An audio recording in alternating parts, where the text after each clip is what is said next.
بسم اللہ الرحمن الرحیم۔ پیارے ناظرین، السلام علیکم ورحمۃ اللہ وبرکاتہ۔ آج کی اس ویڈیو میں ہم آپ کو بتائیں گے کہ ایک شہزادہ بادشاہ کا بیٹا ایک اللہ والا کیسے بن گیا۔ اس ویڈیو میں بتائیں گے۔ ویڈیو کو ضرور لائک کیجیے گا، چینل کو ضرور سبسکرائب کیجیے گا۔ چلتے ہیں ویڈیو کی طرف۔ تذکرۃ الاولیاء میں شیخ فرید الدین عطار رحمۃ اللہ تعالی علیہ نے فرمایا کہ ایک اللہ والے ہیں جن کا نام حضرت ذوالنون مصری رحمۃ اللہ تعالی علیہ۔ آپ نے فرمایا کہ میری 30 برس کی ہدایت کا نتیجہ یہ نکلا کہ صرف ایک شہزادہ صحیح معنوں میں ہدایت یافتہ ہو سکا، اور وہ بھی اس طرح کہ ایک دفعہ میری مسجد کے سامنے سے گزر رہا تھا ایک بادشاہ کا بیٹا، تو میں نے اس وقت یہ جملہ بولا، میں نے کہا کہ کمزور کا طاقتور سے جنگ کرنا نہایت احمقانہ فعل ہے۔ یہ سن کر شہزادے نے کہا کہ میں آپ کے جملے کا مفہوم نہیں سمجھا۔ فرمایا کہ اس سے زیادہ احمق کون ہو سکتا ہے جو خدا سے جنگ کرے؟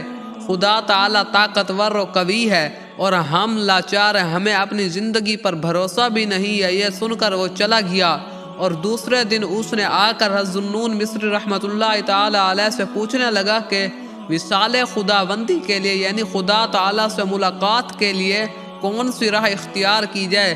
تو آپ نے فرمایا کہ 2 راہیں ہیں، ایک چھوٹی ہے اور دوسری طویل۔ چھوٹی تو یہ ہے کہ خواہشات دنیا اور معصیت کو، گناہوں کو چھوڑ دے، اور طویل راہ یہ ہے کہ خدا کے سوا سب سے کنارہ کش ہو جائے۔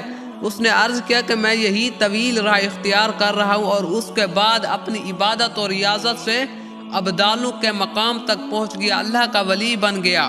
اور حضرت ذوالنون مصری رحمۃ اللہ تعالی علیہ مسلسل 10 سال تک آپ کو لذیذ کھانوں کی خواہش رہی، لیکن کھایا نہیں۔ ایک مرتبہ جب عید کی شب میں نفس نے تقاضا کیا کہ آج تو کوئی لذیذ غذا ملنی چاہیے، تو فرمایا کہ اگر 2 رکعت میں مکمل قرآن مجید ختم کر لے تو میں تیری خواہش کو پورا کر دوں گا۔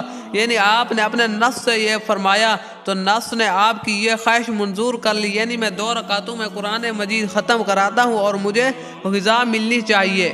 اور جب قرآن مجید کا ختم ہوا تو آپ لذیذ غذائیں لے کر آئے، تو پہلا ہی لقمہ اٹھا کر ہاتھ کھینچ لیا، یعنی کھانے سے ہاتھ اٹھا لیا، اور نماز کے لیے کھڑے ہو گئے۔ جب آپ کے مریدوں نے آپ سے دریافت کیا کہ آپ نے کھانے سے کیوں ہاتھ اٹھا لیا، تو آپ نے فرمایا کہ پہلے لقمہ پر نفس نے خوش ہو کر کہا کہ آج سے 10 برس کے بعد تیری خواہش پوری ہو رہی ہے، چنانچہ میں نے لقمہ رکھ کر کہا کہ میں ہرگز تیری خواہش پوری نہیں کروں گا۔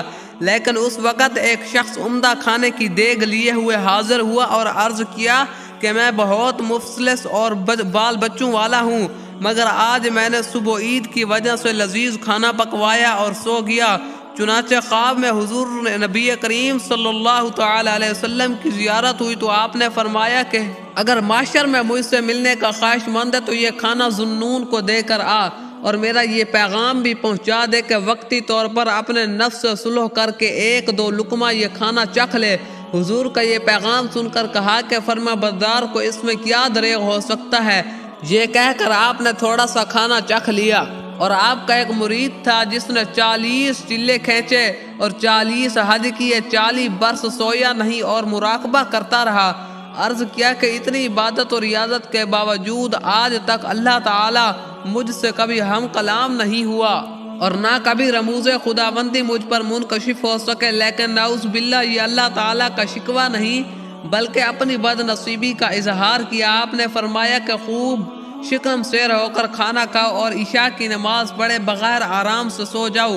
تو آپ کے مرید نے تعمیل حکم میں کھانا تو خوب اچھی طرح کھا لیا، لیکن نماز ترک کرنے کو قلب نے گوارا نہیں کیا، اس لیے نماز پڑھ کر سو گیا۔ حضور اور خواب میں حضور نبی کریم صلی اللہ تعالی علیہ وسلم کی زیارت ہوئی، تو حضور نے فرمایا کہ اللہ تعالیٰ سلام کے بعد فرماتا ہے کہ ہماری بارگاہ سے نا امید لوٹنے والا نامراد ہے، اور میں تیری 40 سالہ ریاضت کا صلہ ضرور دوں گا، لیکن ذوالنون کو ہمارا یہ پیغام پہنچا دینا کہ ہم تجھے شہر بھر میں اس لیے ذلیل کریں گے کہ تو پھر کبھی ہمارے دوستوں کو فریب میں نہ ڈال سکے گا۔ اور جب آپ نیند سے بیدار ہوئے تو حضرت ذوالنون مصری کو آ کر یہ خواب سنایا، تو ان کی آنکھوں سے مسرت کے آنسو نکل پڑے۔ لیکن اگر کوئی اعتراض کرنے والا یہ کہے کہ کوئی مرشد کیا کسی کو نماز نہ پڑھنے کا حکم دے سکتا ہے، تو اس کا جواب یہ ہے کہ مرشد بمنزلہ طبیب کے ہوتا ہے، اور طبیب کبھی زہر سے بھی مریض کا علاج کرتا ہے، اور چونکہ آپ کو بخوبی یہ علم تھا کہ میرے کہنے سے ہرگز نماز کو ترک نہیں کر سکتا، اس لیے آپ نے ایسا حکم دیا۔ اور اس کے علاوہ طریقت کی راہوں میں ایسے احوال بھی پیش آ جاتے ہیں جو بظاہراً شریعت کے خلاف ہوتے ہیں، لیکن در حقیقت وہ اپنی جگہ بالکل صحیح ہوتے ہیں۔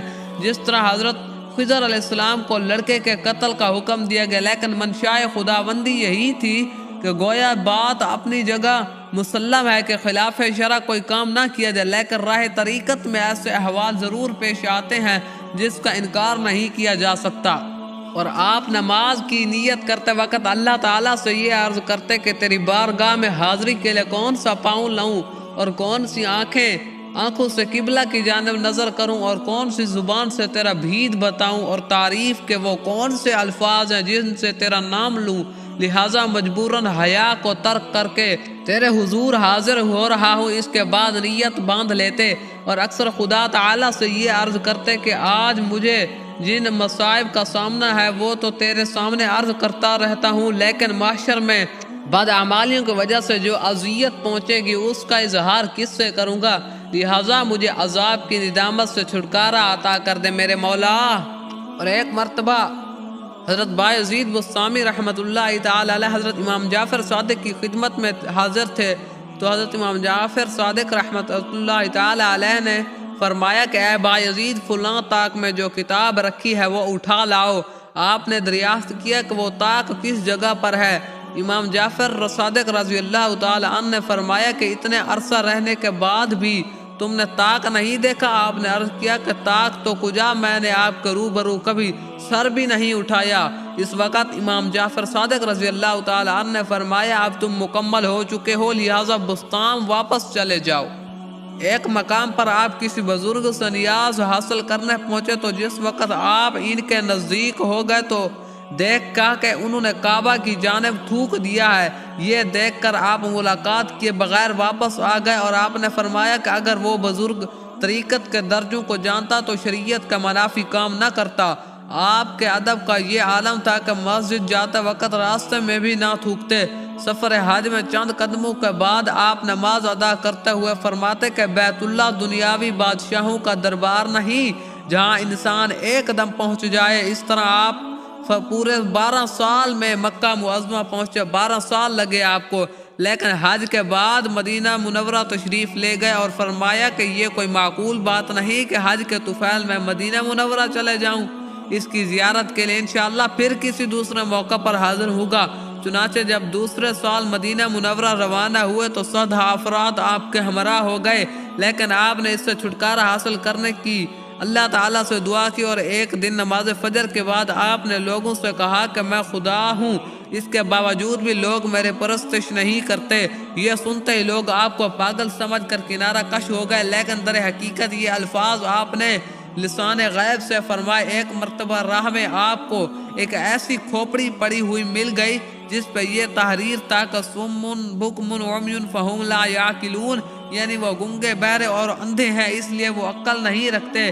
یہ پڑھتے ہی آپ چیخ مار کر بے ہوش ہو گئے، اور ہوش آنے کے بعد اس کھوپڑی کو بھوسا دے کر فرمایا کہ یہ ایسا صوفی کیا جو ذکر الہی میں اس درجہ سرگرداں ہو گیا کہ نہ تو کان رہے جس سے اللہ تعالیٰ کی بات سنے، نہ زبان جس کا اس کا ذکر کر سکے، اور نہ آنکھ جس سے اس کا جمال دیکھ سکے۔ تو حضرت سنون مصری نے آپ کے پاس پیغام بھیجا، حضرت بایزید بسطامی کے پاس تم رات کو سکون اور چین کے ساتھ نیند لے کر اہل قافلہ سے پیچھے رہ جاتے ہو۔ آپ نے جواب دیا کہ پوری رات سکون کی نیند لینے کے بعد اہل قافلہ سے بچھڑ کر جو پہلے منزل پر پہنچ جائے وہی کامل ہوتا ہے۔ یہ سن کر حضرت سنون نے کہا کہ یہ مرتبہ اللہ تعالیٰ انہیں مبارک فرمائے۔ اور جب حضرت بایزید بسطامی بلکہ فرماتے تھے کہ مجھے جتنے بھی مراتب حاصل ہوئے سب والدہ کی اطاعت سے حاصل ہوئے۔ ایک مرتبہ میری والدہ نے رات کو پانی مانگا، لیکن اتفاق سے اس وقت میں قطعاً پانی نہیں تھا، میرے پاس پانی نہیں تھا، چنانچہ میں گھڑا لے کر نہر سے پانی لایا، اور میری آمد و رفت کی تاخیر کی وجہ سے والدہ کو پھر نیند آ گئی۔ اور رات بھر پانی لیے کھڑا رہا تھا، حتیٰ کہ شدید سردی کی وجہ سے وہ پانی پیالے میں منجمد ہو گیا۔ اور جب والدہ کی بیداری کے بعد میں نے انہیں پانی پیش کیا تو انہوں نے فرمایا تم نے پانی رکھ دیا ہوتا، اتنی دیر کھڑے رہنے کی کیا ضرورت تھی؟ تو میں نے عرض کیا کہ محض اس خوف سے کھڑا رہا کہ مبادہ خدا نہ کرے آپ کہیں بیدار ہو کر پانی نہ پئیں اور آپ کو تکلیف پہنچے۔ یہ سن کر انہوں نے مجھے دعائیں دی۔ اس طرح ایک رات والدہ نے فرمایا کہ دروازے کا ایک پٹ کھول دو، لیکن میں رات بھر اسی پریشانی میں کھڑا رہا، نہ معلوم دہنا پٹ کھولوں یا بایاں، کیونکہ اگر ان کی مرضی کے خلاف پٹ کھل گیا تو حکم عدولی میں شمار ہوگا۔ چنانچہ انہیں خدمتوں کی برکت سے یہ مراتب مجھ کو حاصل ہوئے۔ اور دوستوں میں اسی طرح کی اچھی اسلامی واقعات والی ویڈیوز بناتا رہتا ہوں۔